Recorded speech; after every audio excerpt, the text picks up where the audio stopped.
අද පොදින සාකච්ඡාවට සහභාගී වෙනවා සුපුරුදු පරිදි හාරිස්පත්වේ අරියවංශ ස්වාමීන් වහන්සේ ඒ වගේම කඩුබඩ විපස්සනා භාවනා මධ්‍යස්ථානයේ මඩවල උපාලි ස්වාමීන් වහන්සේ සහ කිරිබත්ගොඩ ඥානානන්ද ස්වාමීන් වහන්සේ.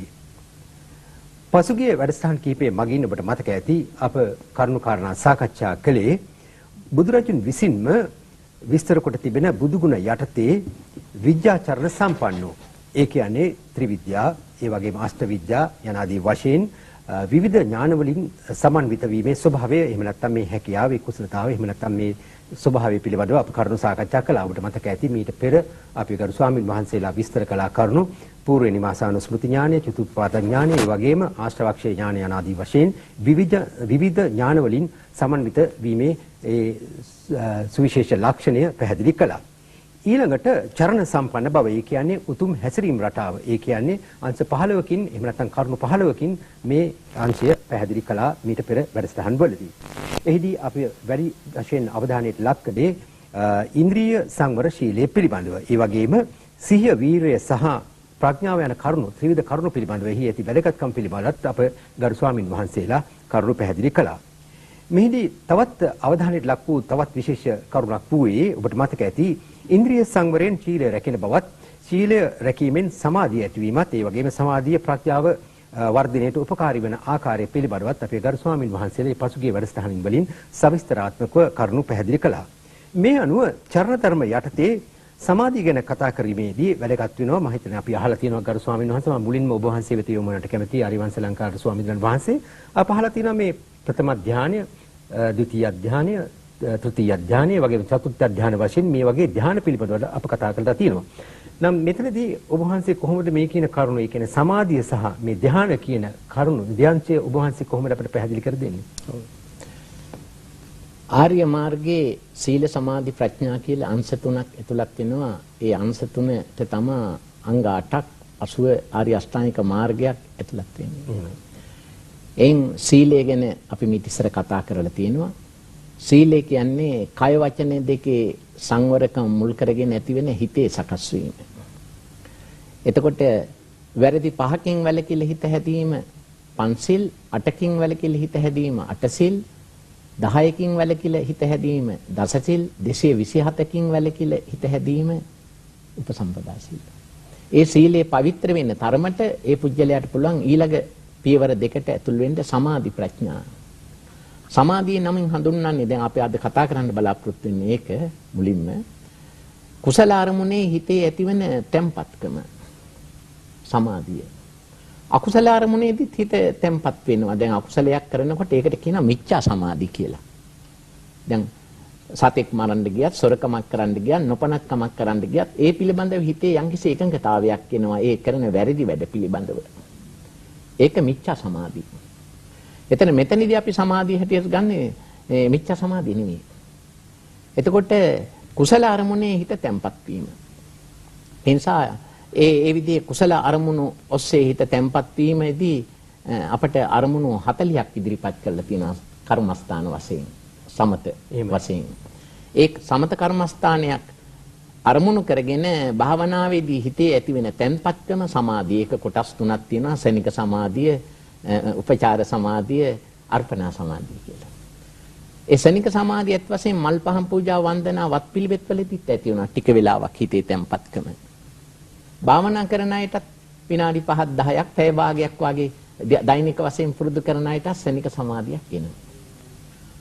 උපචාර සමාධිය කියලා කියන්නේ සමාධිය දියුණු වෙලා ධානයකට වාගේ නැඹුරු තත්වයට තවත් එහාට යනවා නම් මාර්ගඵලයකට නැඹුරු තත්වයකට හිතේ ඇති වෙන තැම්පත්කම උපචාර සමාධිය. අර්පණා කියලා කියන්නේ අර ධාන මාර්ගඵලත් අර්පණා වලට ඇතුළත් වෙනවා. මෙහිදී අපි බලාපොරොත්තු වෙන්නේ ධාන තත්වයට හිතේ ඇති වෙන තැම්පත්කම, ස්ථාවර තැම්පත්කම අර්පණා සමාධිය හැටියට හඳුන්වනවා. එතකොට සමාධිය ගන්නකොට ඒක ධ්‍යාන 4කට ඇතුළත් වෙලා තියෙනවා. ප්‍රථම ධ්‍යාන, ဒုတိ ය ධ්‍යාන, තෘතිය ධ්‍යාන, චතුර්ථ ධ්‍යාන කියලා. බුදුරජාණන් වහන්සේ හුඟක් අවස්ථාවලදී ඒ ධ්‍යාන 4 ඇතුළත් කරලා තියෙනවා. තවත් ඔබට තියෙන අරූප ධ්‍යානත්. එහෙමයි. එතකොට ධ්‍යාන වලදී හිතේ ඇතිවෙන තැම්පත්කම ඇත්ත වශයෙන්ම බෞද්ධයන්ට පමණක් ආර්ය මාර්ගයට පමණක් සීමා වුණ එකක් නෙවෙයි. වෙනත් ඔය Hindu ජෛන වගේ භාවනා පැත්තට නැඹුරු ඒ වගේම හොඳ බ්‍රහ්මචාරී සීලයකට පදනම් කරගෙන සමත භාවනා දියුණු කරන අයටත් ඒ ධ්‍යාන ලැබුවා ගන්න පුළුවන්. රූප ධ්‍යාන 4 අරූප ධ්‍යාන 4. ඔය 8ට කියනවා අෂ්ට සමාපatti කියලා. බුදුරජාණන් වහන්සේ පහළ වෙන කාලෙත් ඒ විදිහට සමත භාවනා වඩලා මේ ඒ වගේම නොඑක් විදිහේ කසින වඩලා අෂ්ට සමාපatti පමණක් නේ පංචා විඥා ලැබුවා අයත් හිටියා. ඔය අසිත කාල දේවල වාගේ පිරිස. ඔය සත්‍යාස්ත්‍රවරුන් ගැන කියනකොට නිගණ්ඨනාත පුත්තතුමා ගැන කියනකොටත් අපිට පේනවා අභිඥාලාභී කියලා. ඒ විදිහට ඒක මේ වෙනත් ආගම වලටත් පොදුයි. මේක බෞද්ධයන්ට පමණක් සීමා වෙච්ච එකක් නෙවෙයි. ඒ සමාධිය, සමත සමාධිය, ධ්‍යාන, රූප අරූප අෂ්ට සමාපatti. එතකොට ඒ අෂ්ට සමාපatti ලැබූ තරමට ඒවා ආර්ය මාර්ගයට ඇතුල් වෙන්නේ. ඒක හුඟක් පැහැදිලි වෙනවා. දැන් ආර්ය අෂ්ටාංගික මාර්ගය ගැන බුදු පියාණන් වහන්සේ පරිනිර්වාණ මංචකයේදී පැහැදිලි කළ සුබද්දර පරිබ්‍රාජකයාට මා ඉදිරිපත් කළ ආර්ය අෂ්ටාංගික මාර්ගයෙන් එක අංගයක්වත් තියෙන ශාසනයක් මේ තුන් ලෝකේ තවත් ඇතිනේ නෑ. ඒ නිසා පළවෙනි ශ්‍රමණයා, දෙවෙනි ශ්‍රමණයා, තුන්වෙනි ශ්‍රමණයා, හතරවෙනි ශ්‍රමණයා මගේ ශාසනය බුද්ධ ශාසනයක් කර වෙන ශාසනයකදී ලැබෙන්නේ නැහැ කියලා. එතකොට පේනවා ප්‍රථම ධානයේ උපදවාගත්ත තරමින්, චතුර්ථ ධානය උපදවාගත්ත තරමින්, අට්ඨ සමාපatti උපදවාගත්ත තරමින් ඒ පුජ්‍යලයා ආර්ය මාර්ගයට ඇතුල් වෙන්නෙත් නැහැ. ආත්ම දෘෂ්ටිය කැඩෙන්නෙත් නැහැ. පංචාභිඥා අට්ඨ සමාපatti ලබන අය ඉන්නවා තුනුරුවම් පිළිගන්නේ නැති. දැන් ඒ වුණාට මේක බුදුහාමුදුරුවෝ අගය කළා. බුදුරජාණන් වහන්සේ අගය කළා. බුදුරජාණන් වහන්සේගේ තියෙන ශ්‍රේෂ්ඨ ගුණයක් තමයි එදා සමාජයේ තිබිච්ච සාර ධර්ම, ගුණ ධර්ම, ඒ වැදගත් අර්ථවත් ඒවා බුදු පියාණන් වහන්සේ කිසිම දෙයක් ප්‍රතික්ෂේප කළේ නැහැ. ඒන් එකක් තමයි බුදුරජාණන් වහන්සේ මේ අෂ්ට සමාපatti. ඒ අෂ්ට සමාපatti ලැබලා ආර්ය මාර්ගයට යන්නත් පුළුවන්. අෂ්ට සමාපatti ලබන්නේ නැතුව ආර්ය මාර්ගයට ඇතුල් වෙන්නත් පුළුවන්. මාර්ග දෙකක් තියෙනවා. එතකොට බුදුරජාණන් වහන්සේ ඒ ධ්‍යාන අගය කළා. ඒවත් චරණ ධර්ම වලට ඇතුළත් වෙනවා. ජීවිතයක් සාර්ථක වෙන්න ඕනේ කරන 15 චරණ වලට ධ්‍යාන 4 ඇතුළත් වෙනවා. දැන් ස්වාමීන් වහන්සේ ඒ කියන්නේ දැන් අපි කිව්වත් සමාධිය කියලා ගවුවොත් ඒක හිතුවොත් අපිට ඒක හොඳ පැත්තට හෝ නරක පැත්තට හිත එකලස් කිරීමේ ස්වභාවයක් අපි දකිනවා. දැන් උපාලි ස්වාමීන් වහන්සේට මම යොමු වෙනවා නම් දැන් මේ කියන ධ්‍යාන පිළිබඳව කතා කරන අපිට තවදුරටත් මේක විග්‍රහ කරන අපි අහලා තියෙනවා විතක්ක විචාර ප්‍රීති සුඛ ඒකාග්‍රතාව යනවා ගත්තොත් එහෙනම් මේ කියන ධ්‍යාන 4 වෙන් වශයෙන් අපි අවබෝධ කරගත යුත්තේ කොයි ආකාරයෙන්ද ස්වාමීන් වහන්සේ? ඉතින්ම දැන් සාමාන්‍ය භාවනා නොකර අපිට සාමාන්‍ය වශයෙන් පහළ වෙන හිත් වලද කියන්නේ කාමාවචර හිත්. ඒ කියන්නේ ධ්‍යාන හිත් හැම වෙලාවෙම හිතෙන් විතරයි හටගන්නේ. දැන් ඇස් වලින් කන් වලින් එහෙම ඉන්න බෑ. දැන් ඇහැකට මොන හරි දෙයක් පේන කොටයි කනකට ඇහෙන කොටයි ඒවා කාමාවචර හිත් ගණීට තමයි යොදලා තියෙන්නේ. හිතෙන්ම ඒ කියන්නේ භාවනාවක් දියුණු කරලා හිතෙන්ම එක්තරා අවස්ථාවකට හිතපත් වෙනවා. ඒක කියනවා සමාධි කියලා. කලින් සඳහන් කළේ ඒකයි. හොඳ අරමුණක් ඔස්සේ හිත යොමු කරගෙන ඉන්නකොට හිත ඉක්මනට තැම්පත් වෙනවා. ආන්ගේ තැම්පත්කම අඳුන්වන සමාධි කියලා. එතකොට මේ සමාධියේ දියුණු අවස්ථාවක් කියන ධ්‍යාන කියලා කියන්නේ. මොකද සමාධිය තියෙනවා ඊට උපචාර කියලා සමාධිය. ඒකේ ධ්‍යාන තත්වයකට හිත යෙදින්නේ ඒකත් කාමාවචර හිතකට ගැනින්නේ. දැන් ඉහළ තත්වෙට ගියාපුවාම ඒකට කියනවා රූපාවචර ධ්‍යාන කියලා. ඒ ධ්‍යාන තත්ත්වය සාමාන්‍ය කෙනෙකුට අත්දකින්න පුළුවන්කමක් නැහැ භාවනාවකින් තොරව. ඒතකොට භාවනා කරන කෙනෙක් ක්‍රමානුකූලව භාවනාවකට යොමු වෙච්චාම අර හිත පහළ වෙනවා. ඒකේ තියෙන සුවිශේෂ ගුණය තමයි ඔය ප්‍රථම ධ්‍යානයට උනත් ඒක සමවැදුනහම අර දැන් අපි කලින් අභිධර්මයේ නීතියක් කිව්වා හිත මේ චිත්ත වීතියක හිත 17ක් විතර ගිහිලා භවංගගත වෙනවා කියලා. දැන් භවංගගත නොවි ඉන්න පුළුවන් මේ ධ්‍යාන හිතවල හුඟක් වෙලා. අනේකයි අනිත් හිතවලට වඩා තියෙන ප්‍රබල. ඒකිනුත් ප්‍රථම ධ්‍යානය ලබා ගත්තාම ඒ කියන්නේ ඉස්සරෝම ලැබෙන ධ්‍යානය හඳුන්වනවා. ඒ නමින් ප්‍රථම කියලා. ඒ ධ්‍යානයේ තියෙන විතක්ක, විචාර, ප්‍රීති, සුඛ, ඒකාග්‍රතාව කියලා මේ අංග 5 උපකාරක ධර්ම. ඔව්. ඒකෙන් අදහස් කරන්න හොඳ මේ අංග අනිත් වෙලාවට ලැබෙන්නේ නැද්ද කියලා. අනිත් වෙලාවටත් ලැබෙනවා. අනිත් වෙලාවට දැන් අපි හිතමු කිසියම් හොඳ අරමුණක් ඔස්සේ හිත යොදනකොට විතර්ක යෙදෙනවා. විචාරයත් යෙදෙනවා. ඒ චෛතසික වශයෙන් යෙදෙනවා. නමුත් මෙතන තියෙන සුවිශේෂ ගුණය තමයි මේ පහ බොහොම ප්‍රබල ලෙස ඒක රාශි වෙලා ශක්තිමත් වෙනවා. ඒ නිසා මේ විතක්ක ਵਿਚාර පීති සුඛ ඒකග්ගතා කියන මේ ගුණාංග මේ ප්‍රථම ධානයේ තියෙනවා කියලා හඳුන්වනවා. ඒතකොට හිත ශක්තිමත් ඒ නිසා භවාංගගත නොවි. ඒ කියන්නේ හිත නින්දට වැටෙන්නේ නැතුව හුඟක් වෙලා මේ ඉන්න පුළුවන් කියලා තියෙනවා. නැවතත් අපේ මතකයේ අවදි කරනවා නම් උපාලි ස්වාමීන් වහන්සේ අපි මේ එතනදී මේ විතක්ක මොකද්ද මේ විතක්ක කියලා කියන්නේ? ඔව් දැන් අපිට හුඟක් දේවල් හිතට ගන්න පුළුවන්. ඕනෑම දෙයක් මතක් කරලා ගන්න පුළුවන්. ඒතකොට ඒකෙන් අපි එකක් තෝරනවා. දැන් අපි හිතමු එකපාරට අපි හිතමු ටෝච් එක කියලා. නැත්නම් ගිනි පෙට්ටිය කියලා. ඒතකොට එකපාරට අපි ඔක හිතන්නේ මුළු අපි දැනට දන්න තොරතුරු ගොඩකින් එකක් තෝරනවා. ඒ තේරිල්ල තමයි විතක්ක කියලා කියන්නේ. අපි කතා කරන භාෂාවේ තර්ක කියන අදහසකින් නෙවෙයි මෙතන කියන්නේ. මෙතන විතක්ක කියලා කියන්නේ කිසියම් දෙයකින් අපි ඉක්මනට තෝරගන්න අරමුණ. අපි හිතමු බුදුගුණ බාහනා කරන්න ඕන කියලා අපි හිතන එකපාරට. ඒතකොට අපි ගුණා තොරතුරු වලින් අපි එකක් තෝරන්නේ. ඒකට තමයි විතක්ක කියලා කියන්නේ. චෛතසිකය. හොඳයි අරමුණකට සිත යොමු කිරීම අපිට ඇටෙන්ෂන් කියලා කියනවා. එහෙම නැත්නම් ඉන්ද්‍රියන්ට යොමු වීම කියලා කියන්නත් පුළුවන්. දැන් ඊයකට අපි ගත්තොත් ස්වාමීන් වහන්සේ මේ අපි ගත්තොත් ਵਿਚාර කියලා ඒකෙන් මොකක්ද අදහස් වෙන්නේ? විචාරය කියලා කියන්නේ දැන් අපි ගත්ත අරමුණ දැන් මෙන්න මේ වගේ දැන් අපි හිතමු අපි අත දික් කරලා දෙයක් ගන්න එක හිතමු.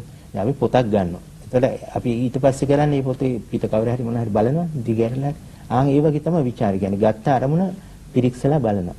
ඒ කියන්නේ අරමුණේ සිත සංචාරය කරනවා කියලා කියන්න පුළුවන් කමක් තියෙනවා. හොඳයි ඊළඟට ස්වාමීන් වහන්සේ අපි ප්‍රීති කියලා ගත්තොත් අපි එතනින් මොකද්ද මේ අදහස් වෙන්නේ? මේ මතකයේ අවදි කිරීමක් පිණිස ඊට පස්සේ මම හිතන වැඩසටහන වල සාකච්ඡා කරමු. මේ අවස්ථාවේ පොඩ්ඩක් මතකයේ අවදි කරන්නට අපි ඒ වගේ හොඳ අරමුණක් ගත්තාම ඒකට ඊටාම පැහැදිලි ප්‍රථම ධානයේ පුද්ගලයෙක් සතුටකින් ඉන්නේ කියලා.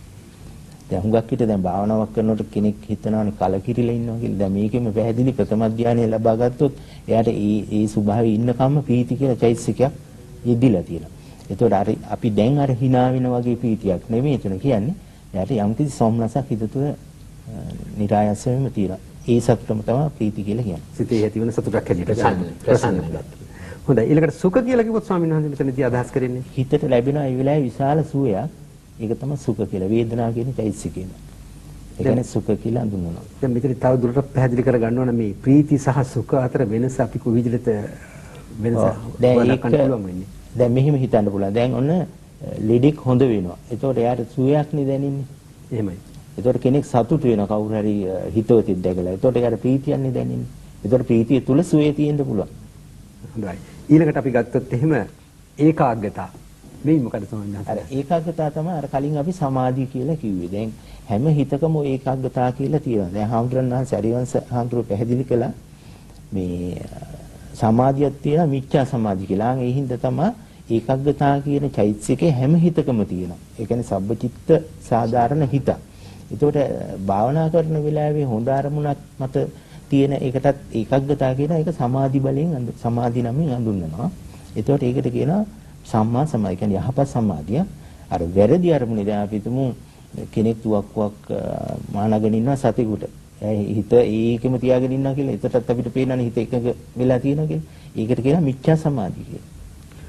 හොඳයි මම හිතන්නේ අපි තාමත්ම හොඳින් පැහැදිලි කරලා උපාලි ස්වාමීන් වහන්සේ කියන්නේ මේ උපකාරක ධර්ම පහ පිළිබඳව විතක්ක විචාර ප්‍රීති සුඛ ඒකාගත කිරිබත් ගුණ ඥානන්ද ස්වාමීන් වහන්සේ ඔබ වහන්සේ කොහොමද මේ කියන උපකාරක ධර්ම පහ උපයෝගී කරගෙන අපි මේ ප්‍රථම ධානය ද්විතීය ධානය නැත්නම් තෘතීය චතුර්ථ ධානය කියන මේ ධාන සතර පිළිබඳව අපේ ප්‍රේක්ෂකයන්ට කරුණු පැහැදිලි කර දෙන්නේ. කරුණු කීපයක් තියෙනවා කතා කරන්න. අර අපේ ආර්යයන් ස්වාමීන් කියපු කරුණු කීපයක් තියෙනවා. නිගණ්ඨනාථ පුත්‍රට ප්‍රථම ධානය ගැන විතරේ දැනීම තිබුණේ. එහෙමයි. දෙවෙනි ධානය විශ්වාස කළේ නැහැ. එහෙම දේශනාවක් තියෙනවා. ඒ නිසා ඒගොල්ලෝ ධානලාභීන් හැටියට සම්මත නැහැ. මොකද එහෙම වුණා නම් ඒගොල්ලන්ගේ ශ්‍රාවකයෝ පිරුවන් සරණ ඇවිල්ලා ඒක අතාරින්නේ නැහැ. ඊළඟට ඒගොල්ලන්ට එහෙම ලබා ගන්න පුළුවන්කම තිබුණා නම් ශ්‍රාවකයන්ට උගන්වනවා. එහෙම පැහැදිලි මාර්ගයක් ඒ අන්‍යාගමික සමාජවල තිබිච්ච බවට බුද්ධ දේශනාවල දකින්න නැහැ. එතකොට විශේෂයෙන්ම උපාලි ගෘහපතිය සී සේනාපති වගේ අය බුද්ධ ශාසනයට ආපු හැටි පැහැදිලිව පේනවා. අදටත් ඉන්දියාවේ ගත්තොත් එහෙම හිමාල වගේ රටවල පළාත්වල ධානලාභීන් අදටත් නැහැ. අද මොකද මම ගැඹුරින් මේ සමාජයේ ජීවත් වෙච්ච නිසා මම දන්නවා. අදට තියෙන අර භජන් කිරීමක් වගේ එකක් කළා මේ කලියුගයේ ඒගොල්ලෝ කියනවා මේ භාවනා කරලා දිනු කරන්න බෑ කියලා බොහෝ සාදුවරු. බුදුරජාණන් වහන්සේගේ ධර්මයේ තමයි මේ සමාධියයි සමාධියකට උමනා කරන දේවලුයි සමාධියට බාධක දේවලුයි ਸਰව සම්පූර්ණ විදිහට විස්තර කරන්නේ. මේ සමාධියක් ඇති කරගන්න මුල් වෙන්නේ නීවරණ ධර්ම යටපත් කිරීම. නීවරණ ධර්ම පහක් තියෙනවා. ඒකට කියන්නේ පංච නීවරණ කියලා. පංච නීවරණයෙන් පළවෙනි එක තමයි අපි ආස කරන අහපු දේවල්, දැකපු දේවල්, නාසයට දැනෙච්ච දේවල්, කපු බීපු දේවල්, පහස ලැබූ දේවල්. මේව ගැන හිතේ හැමතිස්සෙම ආසාවක් ඇති වුණොත් ඒ ආසාව මුල් කරගෙන හිත විසිරෙනවා. එතකොට ඒක නීවරණයක්. ඊළඟට හිත බය, ඒ වගේ රූප, ශබ්ද, ගන්ධ, රස, ස්පර්ශ කියන අරමුණුත් එක්ක හිත ගැටෙනවා. තරහ. ඒක නීවරණයක්. ඊළඟට හිතේ ඇති වෙනවා නිදිමත. ඒකම අලස බව. ඒක මොකද ඒකත් එක්කම හිත ඇකිලෙනවා. දැන් අර දෙකට හිත විසිරෙනවා. අර නිදිමතයි අලස බවට හිත ඇකිලෙනවා. ඊළඟට මොකද වෙන්නේ? ස්වභාවයෙන්ම හිතේ කියන්නේ මේ නීවරණ ධර්මයන් එක්ක එක්ව තියෙන එකක් තමයි හිතේ විසිරීම. විසිරීමත් එක්ක පසුතැවීම, සැකී. මේවට කියනවා පංච නීවරණ කියලා. මෙන්න මේවා යටපත් කරනවා කුසල ආරම්භණයකින්. අපි ගත සතිපට්ඨානය. සතිපට්ඨානය ආනාපාන සතිය එක්ක අසුබ එක්ක ධම්මානුපස්සන අනිච්ච සංඥාවක් මේ වගේ එකක් සිහි කළා මේ නීවරණ ධර්ම සංසිඳවනවා. ඒකට කියනවා සමත. නීවරණ ධර්ම සංසිඳ වීමෙන්, ඒකේ නීවරණ ධර්ම සමතයකටපත් වීමෙන් පත් කරන්නේ ආ නීවරණ ධර්ම වීරියක් මුල් කරගෙන. සිහිය මුල් කරගෙන. සිහිය කියන්නේ සතර සතිපට්ඨානය මුල් කරගෙන, නුවණ මුල් කරගෙන. මෙහෙම මුල් කරගෙන වීරියකින් අපි කියමු ආනාපාන සතිය හෝ අසුබය හෝ අනිච්ච සංඥාවක් හෝ යම්කිසි කුසලාරම්මනික සිත පිහිටුලා වීරියෙන් සිහියෙන් නුවණින් කරන්න මොකද වෙන්නේ? නීවරණ ධර්ම යටපත් වෙනකොට ඉස්සල්ලාම සිදුවෙන එක තමයි කායික චිත්ත ඒකාග්‍රතාවයට එනකොට කායික මානසික සැහැල්ලු බව. ඒකට කියනවා කාය පස්සද්ධි චිත්ත පස්සද්ධි කියලා. කායික මානසික සැහැල්ලු බව එනකොටම සුඛයක් ඇති වෙනවා. සුඛයක් ඇති වෙනකොට සුඛය කියන්නේ සැපයක්. හිතට ප්‍රීතියක් කියනවා. දැන් Tamanට තේරෙනවා චිත්ත ඒකාග්‍රතාවය තුළ Tamanගේ හිත පවතිනවා කියලා. එතකොට මොකද වෙන්නේ? ඒ හිත සමාධිමත් වෙනවා. එතකොට ඒ සමාධිමත් වෙන්න උපකාර කළේ අර පටන් ගත්ත ආනාපාන සතිය හෝ අසුභය හෝ සිහි කිරීම. ඒ සිහි කිරීමේ හිත පිහිටනවා. ඒක වචී සංස්කාර. ඒකට කියනවා විතක්ක ਵਿਚාර කියලා. මම කියන්නේ සූත්‍ර දේශනාවල තියෙන්නේ. එතකොට ඒකේ තියෙනවා විතක්ක ਵਿਚාර කියලා කියන්නේ වචී සංස්කාර. ඒ කියන්නේ අපි වචනෙන් යමක් කතා කරන්න ඉස්සර වෙලා අභ්‍යන්තරික ඇතින සකස් වීම. ඒක අල්ලගෙන තමයි අපි කියන්නේ මූලික මට්ටමේදී මානසිකාර කරන්නේ. දැන් ආනාපාන සතියක් ගැන හෝ නම් කිසි මානසිකාරයක් කරන අර වචී සංස්කාර මුල් කරගෙන. ඊළඟට අසුභයක් ගැන හෝ මානසිකාර කරන අර වචී සංස්කාර මුල් කරගෙන. ඊළඟට අනිච්ච සංඥාව හෝ මානසිකාර කරන අර විතක්ක ਵਿਚාර මුල් කරගෙන. ඒ විතක්ක ਵਿਚාර මුල් කරගෙන තමයි යා සතිපට්ඨානෙ පටන් ගන්නෙ. ආරම්භයේදී. එතකොට මේ විතක්ක ਵਿਚාර මුල් කරගෙන තමයි යා වීරිය පිහිටවන්නේ. යෝනිසෝ මනසිකාරය දෙන්නේ. ඒ නිසා මොකද වෙන්නේ? අර පංච නීවරණ යටපත් වෙලා අර චිත්ත ඒකාග්‍රතාවත් එක්ක අර විතක්ක, විචාර, පීති, සුඛ ඒකග්ගතා සහිතව අර සමාධිය අඛණ්ඩව බොහෝ වේලාවක් පවත්වා ගැනීම හැකියාව ලැබෙනවා. ඒකට තමයි පළවෙනි ධ්‍යානය කියන්නේ. ඒ සමාධිය තමයි ගැඹුරට දියුණු කිරීමේදී අර මානසිකාර කරන්න පටන් ගත්ත අරමුණ තියෙන්නේ. ඒ අරමුණේ විතක්ක ਵਿਚාර කරන්නේ නැතුව සමාධිය බලවත් කරනවා.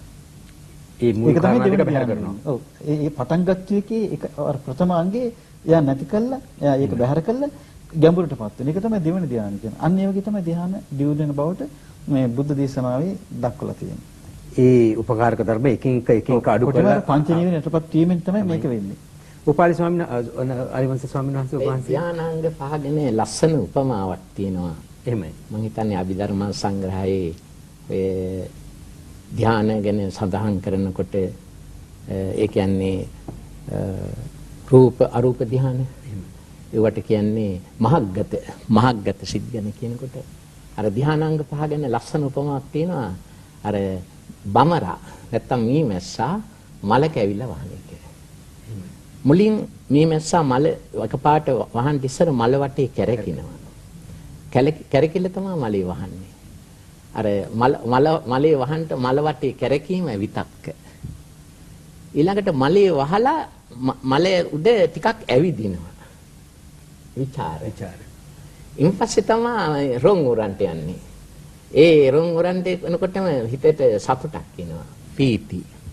දැන් රොන් උරනවා මේ පැණි රසය උරනවා. සුඛේ.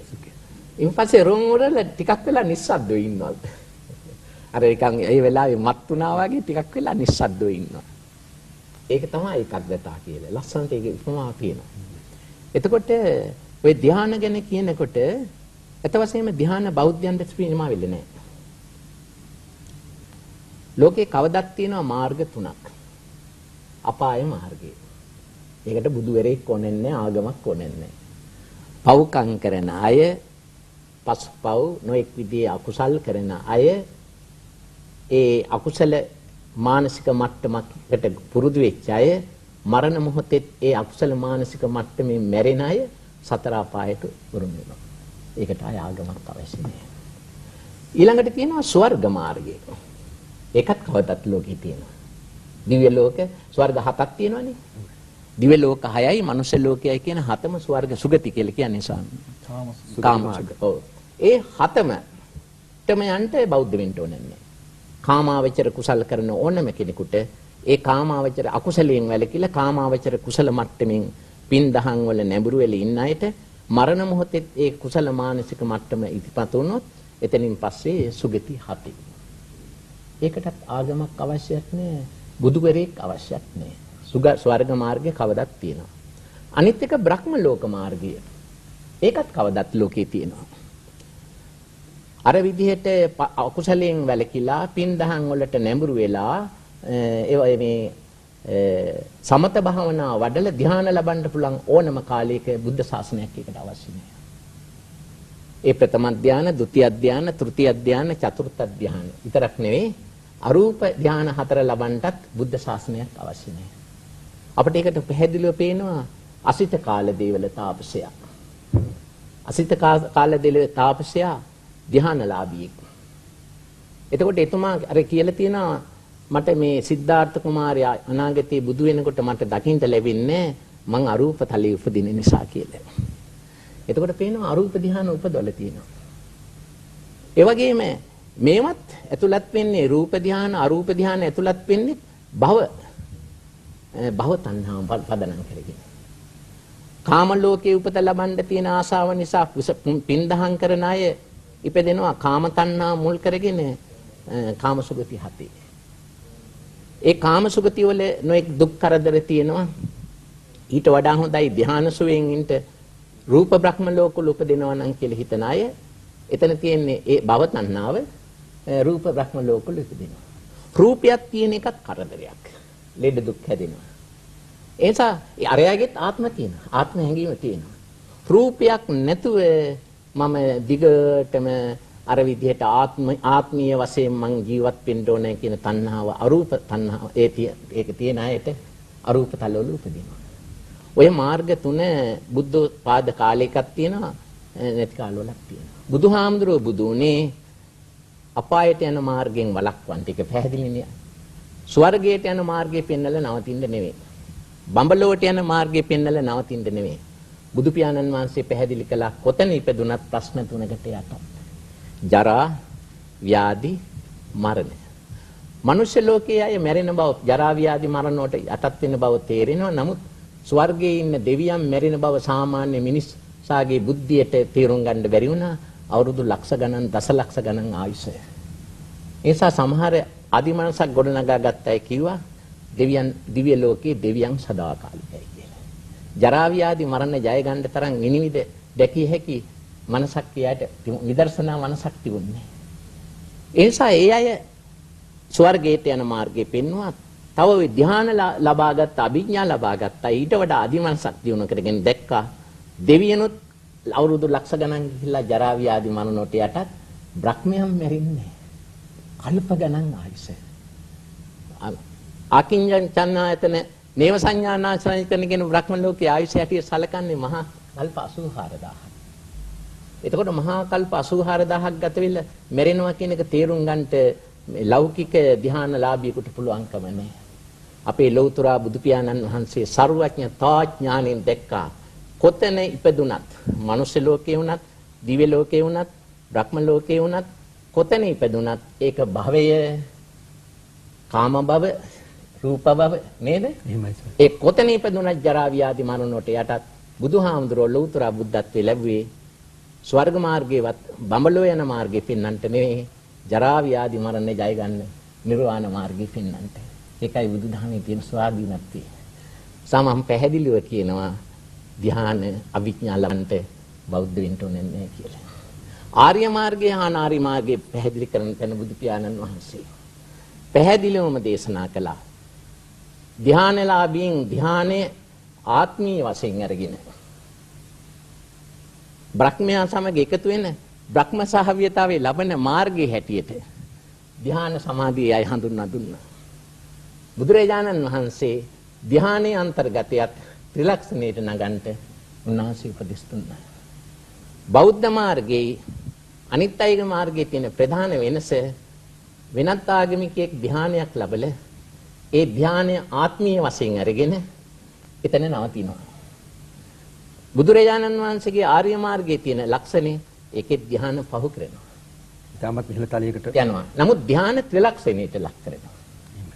ධ්‍යාන ත්‍රිලක්ෂණයට ලක් කළ එය ආත්මීය වශයෙන් ගන්න නැතුව එතනින් එහාට යන විදර්ශනා මාර්ගයෙන් මාර්ගඵල හා නිර්වාණය ලබන මාර්ගයයි බුදුදහමේ ඉදිරිපත් වෙන්නේ. හොඳයි මම හිතන්නේ ආර්යවංශ ස්වාමීන් වහන්සේ තාමත්ම හොඳින් කරුණු කාරණා පැහැදිලි කළා. විශේෂයෙන් මේ ධ්‍යානවල තිබෙන ප්‍රබලතාව කොයිතරම් දුරට මේ ඵල ප්‍රයෝජන ලබන්න පුළුවන්ද, විශේෂයෙන්ම අපේ ලෞතර බුදුරජාණන් වහන්සේ කොයිතරම් දියුණු තත්වයකට මේ කියන ධ්‍යාන වඩලා තිබුණාද, ඒ අනුව කොයිතරම් දුරට අතීතයේ එහෙම නැත්නම් මේ කියන සියලු සත්වයන්ගේ ඒ කියන්නේ ජාති ජරා ව්‍යාධි වශයෙන් මරණ වශයෙන් කොයිතරම් අනිත්‍ය ස්වභාවය පැහැදිලි කරගන්න තීරුම්කම කර දෙන්න පුළුවන්කම තිබුණාද කියන එක.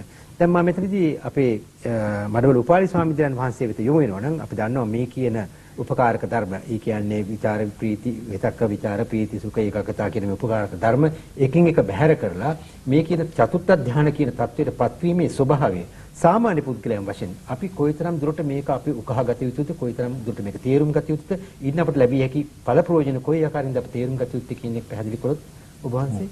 ඇත්තම දැන් අයි ඔය විතර්ක විචාර ප්‍රීති සුඛ ඒකග්ගතා කියන මේ අංග වර්ගයක් ඉස්සරහට ගත්තේ කියලා ඇත්ත වශයෙන් දැන් මම කලින් සඳහන් කළා මේවා චෛතසික. ඒ කියන්නේ සාමාන්‍ය කෙනෙකුටත් වරින් වර පහළ වෙන චෛතසිකමයි. ඔක ඒක රාශිකරණ එකේ තියෙන බලයක් නිසා නැත්නම් ධානය කියලා අමුතුවෙන් ගෙන ආපු චෛතසික වර්ගයක් එහෙම නැහැ. එතකොට දැන් මෙතන පැහැදිලි කරගන්න ඕනේ මොකද්ද මේකෙන් වෙන්නේ කියලා. ඔය විචාරක විචාර වලින් මොකද වෙන්නේ කියලා. දැන් අර පිරිපත්කර ඥානানন্দ හඳුත් පැහැදිලි කරා මේ නීවරණ ධර්ම මනින්න තමයි මේක යොදාගෙන තියෙන්නේ. දැන් නීවරණ වල තියෙන කාමච්ඡන්ද කියලා. ඒතකොට ඒක නැති කරන්න පුළුවන්නේ අර ඒකග්ගතා කියලා චෛතසිකය. ඒතකොට ඒකග්ගතා යෙදෙනකොට මේ දෙකක් එකට හිටින්න විදිහක් නැහැ. ඊළඟට තියෙනවා ව්‍යාපාද කියලා. ව්‍යාපාද කියන්නේ තරහ, බය වගේ දේවල්, වෛරය වගේ දේවල්. ඒතකොට ඒක මනින්න පුළුවන්නේ ප්‍රීතිය කියන චෛතසිකය. ඒතකොට අපි දන්නවා දැන් කෙනෙකුට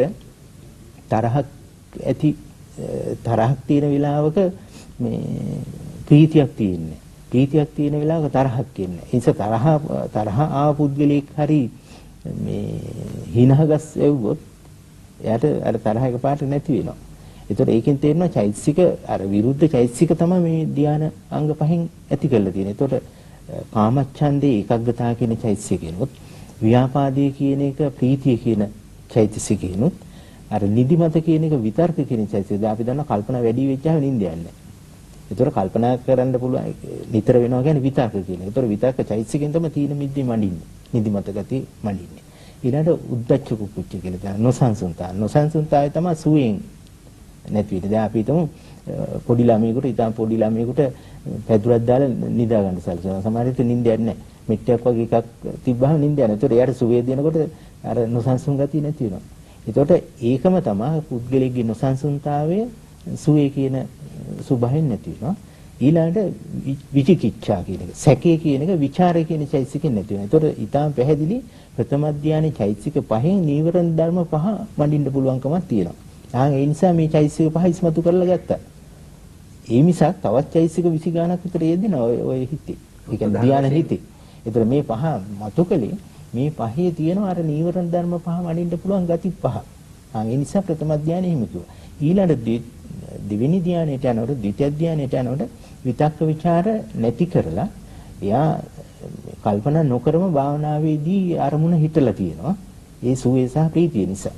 ඊළඟ ධානය යනකොට ප්‍රීතිය අහක් කරනවා. ඒතකොට සුවේ සහ ඒකග්ගතාව තියෙනවා. චතුර්ථ ධානයට යනකොට සුවයත් අහක් කළා ඒකග්ගතාවෙන් විතරක් ඉන්න පුළුවන්කම තියෙනවා. ඒ නිසායි ධාන හතරක් කියලා කියන්නේ. අර ආම්දුර සඳහන් කළ හැටියට මේ ධාන ආලාර කාලා මෙහෙම ලබාගෙන හිටිය බුදුරජාණන් වහන්සේ කාලේ දවසක කාලාගේ ගෝලියෙක් ඇවිල්ලා බුදුහන්තරන් කියනවා ස්වාමීන් වහන්සේ අපි ගුරුවරයා කරත්ත 500ක් යනකොට දැනුන්නේ නැහැ කිව්වා එයාගේ ධානයේ සද්ද. ඒ කියන්නේ එයාගේ ධානයේ ඉඳද්දි අර සද්ද ඇහුන්නේ නැහැ කිව්වා ළඟින් කරත්ත 500ක් ගියා කියලා කියනවා. එතකොට ඒකෙන් තියෙන අරූප ධානවල සද්ද ඇහින්නේ නැහැ බාහිර සද්ද. බුදුහන්තරේ උට කියනවා මම එක තැනක ඉන්නකොට සමාධියේ අකුණක් ගහලා හරක් 4 දිනින් මැරිලා මිනිස්සු කාලගෝට්ටියක් කරා එතන ඒත් මට ඇහුන්නේ නැහැ කියලා. ඒතකොට බුදුහන්තරන්ගේ සමාධිය ඊට වඩා වැඩි නේද කියලා අර මනුස්සයා පාදිනවා. ඒතකොට ඒකෙන් තේරෙනවා මේ සමාධි කියන එක මේ ආගමික වස්තු නෙවෙයි මිනිස් හිතක ඇති වෙන එක්තරා ස්වභාවයන් ඒවා භාවනාවත් තුළින් ඇති කරගන්න පුළුවන් කියන එක තමයි පැහැදිලි වෙන්නේ. දැන් මේ කියන ඇති කරගත හැකි ස්වභාවය කොහොමද ඔබ වහන්සේ විස්තර කරන්නේ කිරිබග්ග ඥානන්ද ස්වාමීන් වහන්සේ? දැන් අපි දන්නවා ධ්‍යාන 4ක් තියෙනවා. පළවෙනි, දෙවෙනි, තුන්වෙනි, හතරවෙනි කියලා. ඇත්ත ඉතින් වෙන ආගමක කෙනෙකුට බුදුරජාණන් වහන්සේ කාලේ පුළුවන්. නමුත් අපිට දැනට තේරෙනවා මේ ලෝකේ ග්‍රන්ථ වශයෙන් ගත්තොත් සාමාන්‍යයෙන් පැරණිම හින්දු ග්‍රන්ථයක් හැටියට තියෙන පතංජලිගේ යෝග ශාස්ත්‍රය. ඒකෙවත් හරියටම නෑ ප්‍රථම ධ්‍යාන විස්තර කරලා. ඉතින් ඒ නිසා දැනට වර්තමානයේ ගත්තොත් එහෙම ඕනම ආගමක කෙනෙකුට ධ්‍යානයක් ගැන ඉගෙන ගන්නවා නම් ඉතින් බෞද්ධ පොත් වලින් තමයි ඉගෙන ගන්න තියෙන්නේ. ඉතින් ඒ මට්ටමට තමයි අද ලෝකේ ශාස්ත්‍රය තියෙන්නේ. එතකොට බුදුරජාණන් වහන්සේගේ කාලේ යම් ප්‍රමාණයකට එහෙම ධ්‍යානලාභින් හිටියා. නමුත් ඒගොල්ලෝ හිටියේ සම්මා දිට්ඨියෙන් පටන් ගත්ත මාර්ගයක නෙවෙයි. දැන් බුදුරජාණන් වහන්සේගේ ධර්මයේ පටන් ගන්නේ සම්මා දිට්ඨිය. සම්මා දිට්ඨියෙන් පටන් අරගෙන යන මාර්ගයක් තියෙනවා. ඒ මාර්ගය තුල සීල සමාධි ප්‍රඥා වැඩෙන මාර්ගය තුල ඒ කියන්නේ සම්මා දිට්ඨියට ප්‍රඥා ස්කන්ධයට ඒ ප්‍රඥාවන්ත ශ්‍රාවකයා තමයි ඒක සම්මා දිට්ඨිය පිහිටලා සම්මා සමාධිය ඇති කරගන්න. එතකොට පංච නීවරණ යටපත් කරපු ප්‍රථම ධානයේ සම්මා සමාධියක් බවට පත් වෙන සම්මා දිට්ඨිය. එතකොට ඊළඟට තියෙනවා මෙන්න මෙහෙම තපුස්ස කියන ගෘහපතියට බුදුරජාණන් වහන්සේ විස්තර කළා දෙවෙනි ධ්‍යානෙට පැමිණිච්ච හැටි උන්වහන්සේ. උන්වහන්සේ පෙන්වා දෙන මං කියන ප්‍රථම ධ්‍යානිය ආරම්භ කළේ විතක් ਵਿਚාර. ඒ කියන්නේ දැන් අපි ඕනම දෙයක් දැන් අපි අලුතින් භාවනාව පටන් ගත්තත් පටන් ගන්න තියෙන විතක් ਵਿਚාර වලින් තමයි. ඕනම කෙනෙක් ආරම්භක අවස්ථාවේ පටන් ගන්න තියෙන එකෙන්මයි. ඒක භාවනා කරන කෙනා හොඳට දන්නවා. එතකොට ආරම්භක අවස්ථාවේ අපි කියමු පටන් ගත්ත ආනාපාන සතිය කියලා. එතන ආනාපාන සතිය සිහි කිරීම තමයි විතක්ක ਵਿਚාරය. අපි කියමු ආරම්භක පටන් ගන්න අසුබෙන් කියලා. එක්කෝ අනිච්ච සංඥා කියන්නේ. ඒව තමයි එතන පටන් ගැනීම. එතකොට බුදුරජාණන් වහන්සේ තපස්ස ගහපතියට පෙන්නනවා මේ විතක්ක ਵਿਚාර පීති සුඛ ඒකග්ගතා කියන පළවෙනි ධ්‍යානයේදී මේ විතක්ක ਵਿਚාර ටිකක් බලවත්. සමාධියක් තියෙනවා, පීතියක් තියෙනවා, ඒකාග්‍රතාවයක් තියෙනවා. නමුත් එතනදී මේ පීති සුඛ සමාධි පංච නිවන යටපත් කරගෙන තිබුණාට අර විතක්ක ਵਿਚාරයන්ගේ බලපෑම නිසා ඒ සමාධිය ප්‍රබල නැහැ. ප්‍රථම ධ්‍යාන සමාධිය. ඊට පස්සේ බුදුරජාණන් වහන්සේ තපස්ස ගෘහපතියට කියනවා උන්වහන්සේ කල්පනා කරා කියලා මේ විතක්ක ਵਿਚාරයන්ගේ ආදීනව. කල්පනා කළ විතක්ක ਵਿਚාරයන් කෙරෙහි හිත බැඳෙන ගතිය නැති කළා දාලා ඊට පස්සේ මොකද කළේ විතක්ක ਵਿਚාරයන්ගේ බැහැර කළා ඒ අරමුණම විතක්ක ਵਿਚාර නැතුව චිත්ත ඒකාග්‍රතාවයට පත් කරනවා. එතකොට මොකද වෙන්නේ? ඒකේ තියෙන්නේ කොහොමද? විතක්ක ਵਿਚාර නැති කළා අජ්ජත්තං සම්පසාදන ආධ්‍යාත්මේ පැහැදීම ඇති කරන සමාධිජං පීති සුඛං කියලා තියෙනවා. සමාධියෙන් ඇතිවෙච්ච ප්‍රීතිය සුඛයත් ඇති දෙවෙනි ධ්‍යානය වාසය කරනවා කියලා. එතකොට පැහැදිලිව පේනවා පළවෙනි ධ්‍යානයට වඩා දෙවෙනි ධ්‍යානය බලවත් වෙන්නේ. දැන් පළවෙනි ධ්‍යානයේ තුල විතක්ක ਵਿਚාර සහිතව තමයි ප්‍රීති සුඛය ඇති වුනේ. දෙවෙනි ධ්‍යානයේදී ප්‍රීති සුඛය ඇතුළේ තියෙන සමාධියෙන් හටගත්තු. දැන් උන්වහන්සේ උපමාවකට පෙන්නලා තියෙන්නේ කොහොමද? පළවෙනි ධ්‍යානය කියන්නේ වතුරේ බහැලා ඉන්නවා වගේ එකක් කියලා. උන්වහන්සේ ඊළඟට දෙවෙනි ධ්‍යානෙ පෙන්නන ඒ වතුරේ සම්පූර්ණයෙන් බහැලා මුළු ඇඟම වතුරින් තෙත් කර කර ඉන්නවා වගේ කියලා. සූත්‍ර දේශනාවල තියෙනවා. එතකොට ඒවෙන් අපිට පැහැදිලිව පේනවා මේ අර සමාධියෙන් හටගත්තු ප්‍රීතිය සුඛයක් ඇතුව තමයි දෙවෙනි ධ්‍යානෙ වාසය කරන්නේ. එතකොට නමුත් එයාට ප්‍රීතිය සුඛයයි තමයි ඊට පස්සේ බාධා පිණිස පවතින්නේ. ඊට පස්සේ යා මොකද කරන්නේ? ප්‍රීතිය කෙරෙහි ආදීන වශයෙන් කළා නොයල්ම ඇති කරගන්නවා. නොයල්ම ඇති කරගත්තට පස්සේ තුන්වෙනි ධ්‍යානයට හිතපත් කරගන්න යාට පුළුවන්. තුන්වෙනි ධ්‍යානය හිතපත් කරගත්තට පස්සේ තුන්වෙනි ධ්‍යානය ගැන දුරට තියෙනවා ආර්යයන් වහන්සේලා බහුල වශයෙන් වාසය කරලා තියෙන තුන්වෙනි ධ්‍යානය කියලා. හැමතැනම මේ ආර්යයන් වහන්සේලා සැප විහරණයෙන් යුතු ධ්‍යානය කියලා. ඒ කියන්නේ මාර්ගඵලලාභින් බොහෝ විට මේ තුන්වෙනි ධ්‍යානය තමයි වාසය කරලා තියෙන්නේ. හතරවෙනි ධ්‍යානය කියලා කියන්නේ මේ කායික මානසික දුක් දුම්නස් වල බලපෑමක් නැති ප්‍රීතිය සුඛයත් කෙරේ නොයල්ම ඇති වෙච්ච විරාගයටපත් වෙච්ච උපේක්ඛා සති පාරිසුද්ධං කියලා තියෙනවා. පාරිසුද්ධ සිහිය පවතින උපේක්ෂාව. තියෙන හතරවෙනි ධ්‍යානය. එතකොට මේ හතරවෙනි ධ්‍යානයට පත්වෙච්ච හිත ගැන උන්වහන්සේ පෙන්නලා තියෙන්නේ මුළු ඇඟම සුදු ඇඳුමකින් වහගත්තා වගේ කියලා. මුළු ඇඟම සුදු ඇඳුමකින් වහගත්තා වගේ කියලා උපමාවකට තියෙන්නේ. උන්වහන්සේ දේශනාවල. ඉතින් එතකොට අපිට පැහැදිලිව පේනවා මේ අධ්‍යක්ීම් සියල්ලම බුදුරජාණන් වහන්සේගේ ධර්මයේ තමයි මේ වෙනකොට ලෝකයේ තුල ඕනම කෙනෙකුට පළවෙනි ධ්‍යානයේ සඳහා උපදෙස් ගන්නවා නම් ගන්න තියෙනවා. දෙවෙනි ධ්‍යානයේ සඳහා, තුන්වෙනි ධ්‍යානයේ සඳහා. මොකද ඊළඟට ඒ විතරක් නෙමෙයි. එයාට කොච්චර ලාභයක්ද කියනවා නම් එයා සම්මා දිට්ඨිය ඇති කරගෙන ඒක කරගත්තොත් ඒක සම්මා සමාධිය බවටත් පත් වෙනවා. එතන සම්මා දිට්ඨිය කොයිතරම් වැදගත් වෙනවද කියන්නේ මම හිතන්නේ පැහැදිලි වෙනවා. බොහොම පහසුවෙන් තේරුම් බොහොම පහසුවෙන් පැහැදිලි වෙනවා එතකොට.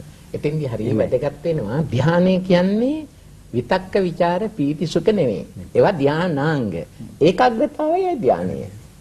එතකොට ඒකාග්‍රතාවයේ පළවෙනි එකේදී ඒකාග්‍රතාවයට යන්න අර අංග හතරක් පහු කරලා යන්න ඕනේ. දෙවෙනි එකේදී හතරක් ඕනේ නැහැ තුනකින් පුළුවන්. පළවෙනි එකේ නැතුව. තුන්වෙනි එකේදී දෙකකින් පුළුවන්. හතරවෙනි එකේදී බලන්නේ අන්තිමට යනකොට ඒකාග්‍රතාවය. එතකොට මේ ධානය ගැන කියනකොට මම ඒක ගැන පොඩ්ඩක් තව සඳහන් කරන්න ඕනේ. ආර්ය මාර්ගය අනාර්ය මාර්ගය කියලා බෙදුවහම අරිය පරිේෂණ සූත්‍රයේදී අනාර්ය මාර්ගයට ඇතුළත් වෙනවා ඔය සම්මාදිට්ඨියෙන් තොරව ලබන ධ්‍යාන හා අභිඥා. සම්මාදිට්ඨියෙන් තොරව ධ්‍යාන ලබන්න පුළුවන්. ඒක අපිට පැහැදිලි වෙනවා. දැන් දෙවියන් අතර අනේ බුදුදහමේ තියෙන එක අපි ස්වාමීන් වහන්සේ කියලා පැහැදිලි වුණා.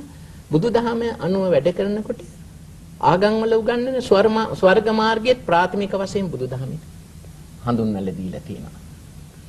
එතනින් නවතින්නේ නැතුව රූප බ්‍රහ්ම ලෝකේ උපත ලබන්න ඕන නම් ආගම් වල කියන ඒ මාර්ගයටත් බුදුදහම අනුව විවෘතව තියෙනවා. දෙවෙනි පියවර හැටියට. අරූප තල වලට යන්න ඕන නම් බෞද්ධයන් අරූප තල බලාපොරොත්තු වෙන්නේ අර අෂ්ට දුක්ඛක්ෂණ වලින් එකක් හැටියට සැලකන්නේ අරූප තලය. බෞද්ධයන් අත් වශයෙන්ම සම්‍යක් දෘෂ්ටිකයි අරූප තල වල උපදින්න බලාපොරොත්තු වෙන්නේ.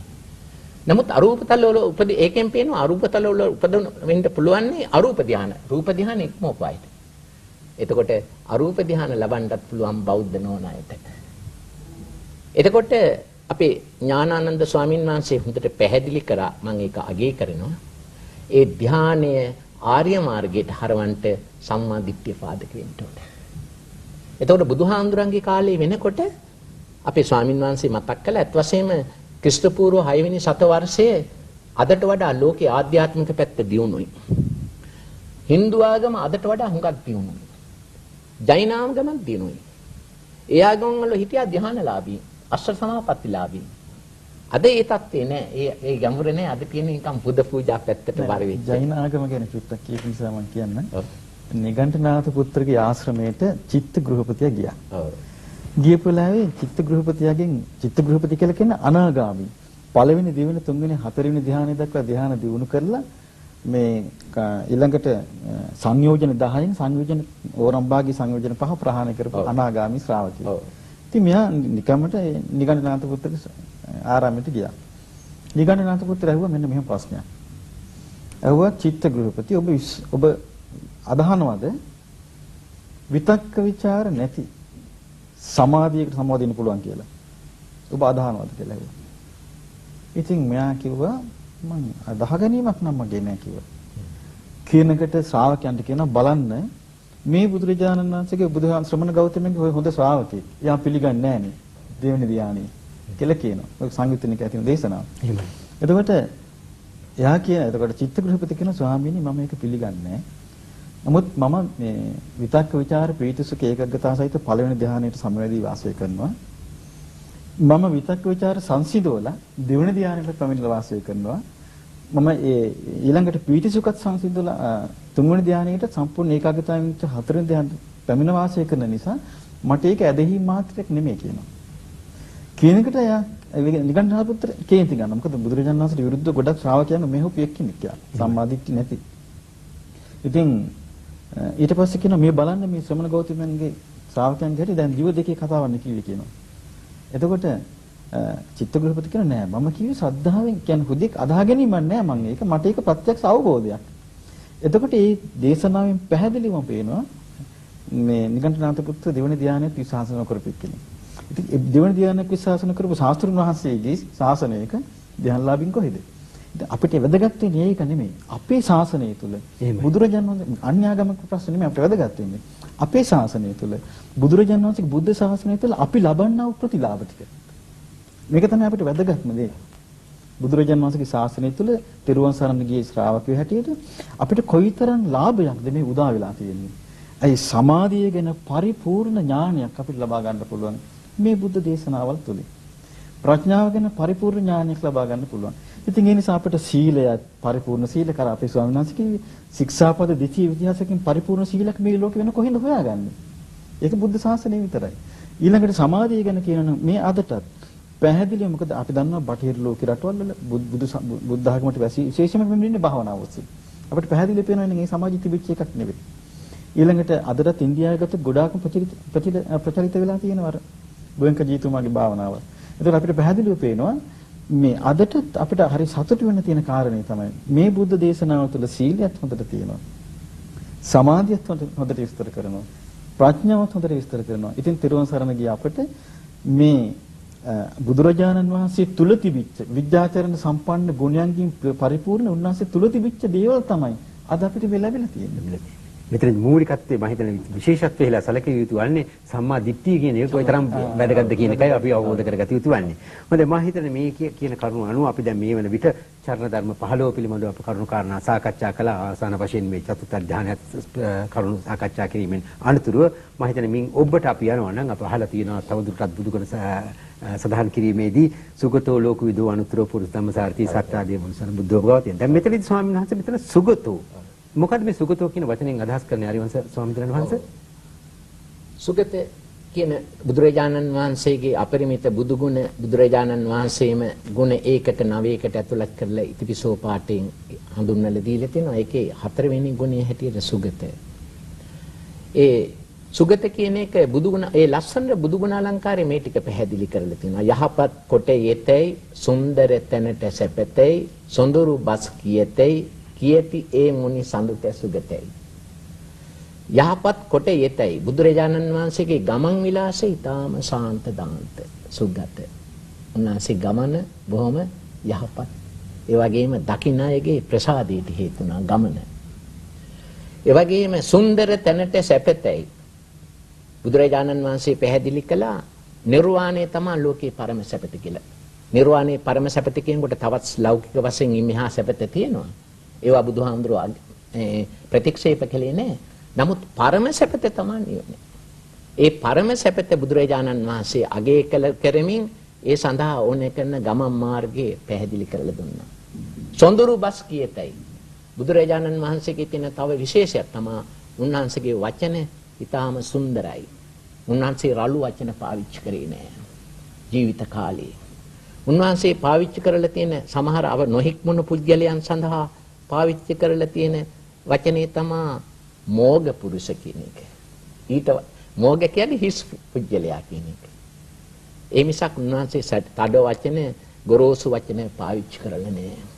උන්වහන්සේගේ වාක් විලාසයේම විශාල පිරිස එදා නොඑක් විදිහේ දෘෂ්ටි 62කින් ආකීර්ණ වෙලා හිටියේ ಭಾರತೀಯ සමාජයේ බ්‍රාහ්මණ ආධිපත්‍යයට යටපත් වෙලා හිටිමුණ ಭಾರತೀය සමාජයේ ශාස්ත්‍රාස්ත්‍රූරුන්ගේ දර්ශන පැත්තට බමුණු දහමෙන් කලකිරිලා සත්ශාස්ත්‍රූන්ගේ ඉගැන්වීම් පැත්තට නැඹුරු වෙලා හිටියේ ಭಾರತೀය සමාජයේ බුදු පියාණන් වහන්සේ හා පැත්තට නැඹුරු වෙන්න උන්වහන්සේගේ මේ ශාන්ත වචන වාග් විලාසය ඉතාම උපකාර වුණා. උන්වහන්සේගේ වචන ස්වාක්ඛාත අර වචන මුල මැද අග ගැලපෙන වචන. ඒ නිසා උන්වහන්සේගේ සූත්‍ර ධර්ම දේශනා ගත්තත් කොතැනකවත් පරස්පර විදෝරිය අදහස් තියෙන්න බෑ. උන්වහන්සේ බුද්ධත්වයේ ලැබුව අවස්ථාවේ මධ්‍යම කාලේ පරිනිර්වාණ මංචකේ ඒ අවස්ථාව දක්වා දේශනා කළ හැම වචනයක්ම මුල මැද අග ගැලපෙනවා. නමුත් සමහර අවස්ථාවලදී අද නොඑක් උගත් අය අර උගත්කම නිසා සමහරට සරුවචනතා ඥාණයට අහුනේ නැති දේවල් පවා සමහර විට විග්‍රහ කරන්නට යන අවස්ථා ගිහිල්ලා මත වේද හදාගෙන තියෙනවා. ඒ බුදුහාමුදුරන්ගේ වචනවල එහෙම නැහැ. උන්වහන්සේගේ තියෙන්නේ අකාලික වචන, ප්‍රිය වචන. ඒසා උන්වහන්සේ සුගත නමින් හඳුන්වනවා කියලා සඳහන් වෙනවා.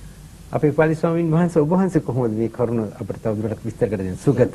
මේ පැහැදිලි කිරීම තමයි බුදුරජාණන් වහන්සේ නිවනට නිවන අවබෝධ කරලා කියන්නේ නිවනට පැමිණලා තියෙන නිසා සුගත කියලා කියනවා.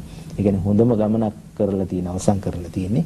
ඒ නිසා අනිත් අයටත් ඒකට ඉන්න පුළුවන් කියලා. ඒ නිසා බුදුරජාණන් වහන්සේ ඉස්සරෝම අවබෝධ කරගෙන මිනිස්යාගේ තියෙන දුක් ගැහැට ඔක්කොම නැති කරගෙන දුකෙන් නිදහස් කරලා ඒ ලෝකෝත්තර තත්ත්වයටපත් වෙන නිසා සුගත කියලා කියනවා. ඒ කියන්නේ නිවන් පුරයට ගිහිල්ලා තියෙන නිසා. ඒ කියන්නේ පුරේ කියන 아무තු එකක් නෙවෙයි. මේ දුක් වලින් අවසන් කරලා ඒ හොඳ ගමනක් ගිහින් තියෙන නිසා සුගත කියලා කියනවා. අපේ කිරිපත් ගුණඥානන්ද ස්වාමීන් වහන්සේ ආනන්ද හාමුදුරුවෝ දවසක් ලස්සරට තේරුවා මේ සුගත කියන වචනේ. සුගත කියන වචනේ ආනන්ද හාමුදුරුවෝ තේරුවේ මෙහෙමයි. බ්‍රාහ්මණයෙකුට ඒක තේරුලා දුන්නේ.